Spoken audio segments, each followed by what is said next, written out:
Dear students, जिस तरह से आपने फर्स्ट लैंग्वेज को पेपर को फोड़ा है, सेकंड लैंग्वेज के पेपर को फोड़ा है, ठीक इसी तरह से आपको मैथ के पेपर को भी फोड़ना है। फर्स्ट लैंग्वेज के पेपर को आप ही ने फोड़ा है, सेकंड लैंग्वेज के पेपर को आप ही ने फोड़ा है और मैथ के पेपर को भी आपको ही फोड़ना है। घबराइए मत, डरिए मत, नर्वस मत होइए। कैसे मैथ सब्जेक्ट को रिवाइज करें, क्या स्ट्रेटेजी है, प्रेजेंटेशन मैथ पेपर का क्या है, वो मैं सारी चीज आपको बताने वाला इस वीडियो में। शुरू से लेकर एंड तक जरूर देखिएगा इस वीडियो को। और हाँ, बहुत सारे बच्चे जो है वीडियो को क्लिक करके 2-4 मिनट देख करके निकल जाते हैं। अगर आप 2-4 मिनट ही देखेंगे तो मैथ के पूरे सब्जेक्ट को कैसे रिवाइज करेंगे? तो इसलिए शुरू से लेकर एंड तक इस वीडियो को आपको देखना है। सबसे पहले मैं आप लोगों को 2 बच्चों के स्टोरी सुनाना चाहूंगा। 2 दोस्त थे जो बहुत ही क्लोज थे और बहुत ही ज्यादा पढ़ाई करते थे। दोनों दोस्त रेगुलर पढ़ते थे, कंसिस्टेंसी बनाए रखते थे। लेकिन जब रिजल्ट आया तो एक फ्रेंड का जो है मार्क्स ज्यादा आया और दूसरे फ्रेंड का मार्क्स कम आया। तो ऐसा क्यों हुआ? ऐसा इसलिए हुआ क्योंकि एग्जाम टाइम के वक्त दोनों फ्रेंड में जिसका मार्क्स ज्यादा आया था वो फ्रेंड बहुत ज्यादा पढ़ाई कर रहे थे, रूम से बाहर निकलते नहीं थे, दोस्त यार से दूर रहते थे, अगर कोई कॉल आता था तो रिसीव नहीं करते थे, सिर्फ खाने पीने के लिए बाहर निकलते थे। और दूसरे फ्रेंड का रिजल्ट इसलिए कम आया था क्योंकि वो एग्जाम टाइम में मेहनत करना कम कर दिए थे, फोन में लगे रहते थे, व्हाट्सएप में लगे रहते थे, दोस्त यार से बात करते थे। इसी वजह से उसका मार्क्स कम आया था, उसका रिजल्ट अच्छा नहीं हुआ। तो अगर आपको अच्छा रिजल्ट कराना है तो आपको रूम में बंद हो जाना है। आप लोग जो भी बचा हुआ दिन है रूम के अंदर बंद हो जाइए और जिस दिन पेपर होगा उसी दिन निकलने की कोशिश कीजिए और अपने हेल्थ का भी ध्यान दीजिएगा। तो चलिए वीडियो को स्टार्ट करते हैं। देखिए क्या यहां पे क्या लिखा हुआ, how to revise maths paper presentation. Math को कैसे जो है आपको सॉल्व करना है, मैं सारा चीज आपको बताने वाला हूं एक एक करके। Strategy to revise math in short time. यही चाहते हैं ना आप?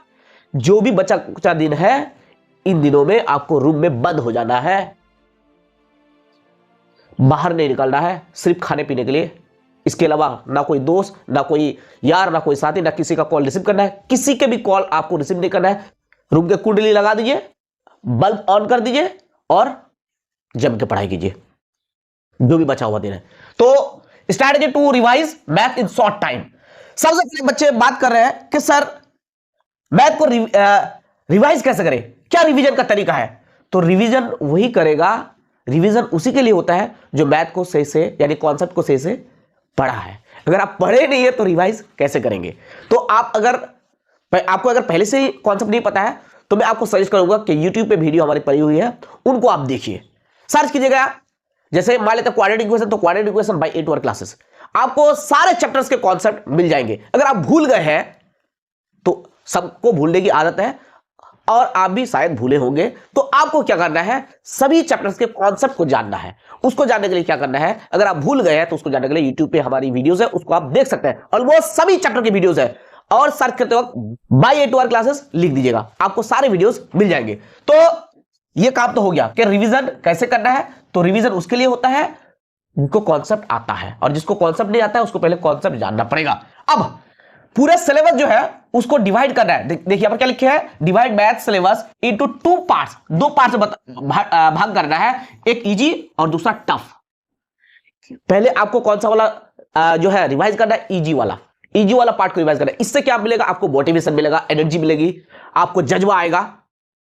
अगर मोटिवेशन, एनर्जी, जज्बा नहीं आए तो फिर आप आगे बढ़ ही नहीं सकते। इसलिए सबसे पहले आपको इजी वाला पार्ट मैथ का करना है, उसके बाद टफ, ठीक है? यानी इजी, फिर मॉडरेट, फिर टफ। ओके, अब देखिए यहां पर तीसरे पॉइंट जो है, target to practice more and more chapters per day. एक दिन में आपको ज्यादा से ज्यादा चैप्टर प्रैक्टिस करना है, जितने हो सके आपसे। जैसे मैं एग्जांपल लूं, आपके मैथ्स में टोटल 26 चैप्टर है, तो टोटल 26 चैप्टर्स है, तो आपके पास समय है 2 से 3 दिन। तो कितने चैप्टर पर डे करने से मेरा जो है पेपर से पहले सारा रिवाइज हो जाए? तो आपको कम से कम 7, अगर 3 दिन है तो 7+ चैप्टर आपको क्या करना है, प्रैक्टिस करना है। इससे ज्यादा अगर हो तो और भी अच्छा है। जितना चैप्टर आपसे प्रैक्टिस हो पर डे उतना करने की कोशिश किया, यानी ज्यादा से ज्यादा करने की कोशिश कीजिएगा, ठीक है? अगला पॉइंट, नो द कॉन्सेप्ट जानना जरूरी है। Concept is power. एग्जाम में तरह तरह के क्वेश्चन आएंगे, इधर से ट्विस्ट करेंगे, उधर से ट्विस्ट करेंगे, इधर से घुमा के पूछेंगे, उधर से घुमा के पूछेंगे, डेटा बदल देंगे। अगर कॉन्सेप्ट आपके पास है तो आपके पास पावर है और उसी पावर से उस क्वेश्चन को फोड़ देंगे। तो इसीलिए कॉन्सेप्ट जानना है, know the concept and formula, हर एक चैप्टर का आपको फॉर्मूला पता होना चाहिए, यह बहुत जरूरी है। अगर आपको फॉर्मूला पता नहीं है तो क्वेश्चन को कैसे सॉल्व करेंगे, कैसे अटेम्प्ट करेंगे, तो फॉर्मूला आपको पता होना चाहिए, ठीक है, हर एक चैप्टर का। नेक्स्ट पॉइंट हमारा है watch videos to know the concept. अगर आप कॉन्सेप्ट भूल गए हैं, आपको कॉन्सेप्ट पता नहीं है, कोई क्वेश्चन भूल गए, कोई जो है डिफिकल्ट क्वेश्चन होता है चैप्टर में भूल गए हैं, तो सारे जो है चैप्टर्स के हर एक क्वेश्चन के ऑलमोस्ट हमारे चैनल पे वीडियोस अवेलेबल है, सॉल्यूशन वीडियोस, उसको आप देख सकते हैं। तो ये आप काम कर सकते हैं। वीडियोस देखना आपको कैसे है, अगर आप सभी चैप्टर्स के कॉन्सेप्ट जानना चाहते हैं तो वीडियोस कैसे देखना, स्किप करते रहना है, बार बार स्किप करना है, क्योंकि कम समय में आपको ज्यादा काम करना है, ज्यादा से ज्यादा चैप्टर प्रैक्टिस करना है। तो ऑलमोस्ट सारे चैप्टर्स के वीडियो हमारे चैनल पे अवेलेबल है, आप देख सकते हैं। चलिए नेक्स्ट पॉइंट क्या है, don't mug up theorem. Theorem बच्चे लोग क्या करता है, रट्टा मारता है। आपको रट्टा नहीं मारना होगा, आपको समझना पड़ेगा, जानना पड़ेगा, आपको अंडरस्टैंडिंग करना होगा। मगअप से, रट्टा मारने से कुछ नहीं होगा। अगर एक पॉइंट भूल गए तो खत्म। इसलिए आपको क्या करना होगा, समझना पड़ेगा, अंडरस्टैंडिंग जरूरी है। तो जितने भी थ्योरम है क्लास 10 के, मैं ऑलमोस्ट सभी थ्योरम को बहुत अच्छे तरह से एक्सप्लेन किया हूं। अगर एक बार देख लेंगे तो जिंदगी भर नहीं भूलेंगे। सर्च कीजिएगा थ्योरम नंबर के साथ के, मान लेते हैं कि थ्योरम 48, तो theorem 48 by 8 hour classes, theorem 49 by 8 hour classes, इस तरह से आप सर्च कीजिए, आपको मिल जाएगा। मैं जो जो इंपॉर्टेंट क्वेश्चन बताया हूं उनको पहले प्रैक्टिस कीजिएगा, उसके बाद नेक्स्ट थ्योरम को प्रैक्टिस कीजिएगा, ठीक है। Next important point, know how to draw construction. देखिए ज्योमेट्री वाला जो पार्ट है, ज्योमेट्री वाला चैप्टर है, उसको वो भी रट्टा से काम नहीं चलेगा, रट्टा मारने से नहीं होगा, उसको भी आपको समझना होगा, समझ के ही सॉल्व कर सकते हैं। तो अंडरस्टैंडिंग उसका भी जरूरी है कि कैसे ड्रॉ किया जाता है, कैसे ट्रायंगल ड्रॉ किया जाता है, कैसे इंसर्कल ड्रॉ किया जाता है। अगला पॉइंट हमारा बहुत ही इंपॉर्टेंट पॉइंट है, देखिए क्या है, हायर मार्क्स वाले चैप्टर्स।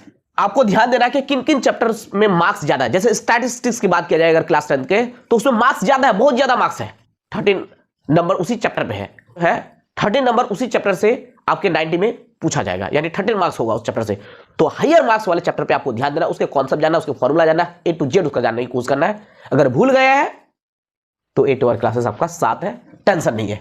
चलिए, अगर वीडियोस देख के रिवीजन करेंगे तो बहुत जल्दी रिवाइज हो जाएगा, लेकिन आपको साथ साथ कैलकुलेशन भी करना होगा, क्योंकि कैलकुलेशन नहीं करेंगे तो एग्जाम में फंस जाएंगे, कैलकुलेशन आपका सही से हो नहीं पाएगा। तो आप जो रिवीजन करेंगे कैलकुलेशन करने की कोशिश कीजिएगा, यानी कि खुद से आप लिख करके रिवीजन कीजिए। वीडियोस भी देखिए, अगर जिस मैथ्स में अटक जाते हैं उसका वीडियो देख लीजिए, पहले समझ में आया था भूल गया तो वीडियोस देख लीजिए, लेकिन आपको रिवीजन जो है हाथ से पेन चला के करना है।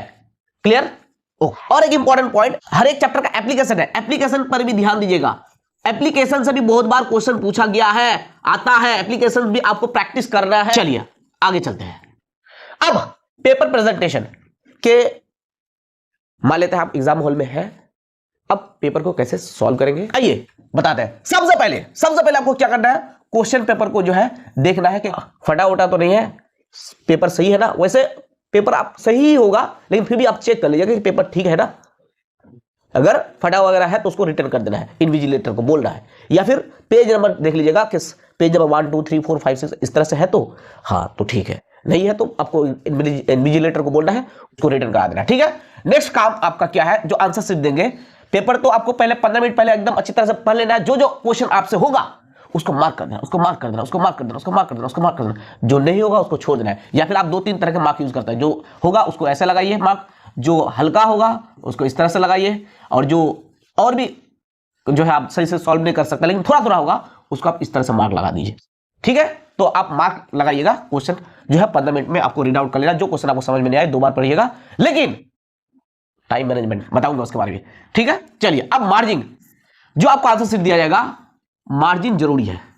क्या जरूरी है? मार्जिन से देखने में खूबसूरत लग रहा है, टीचर इंप्रेस होता है, ठीक है।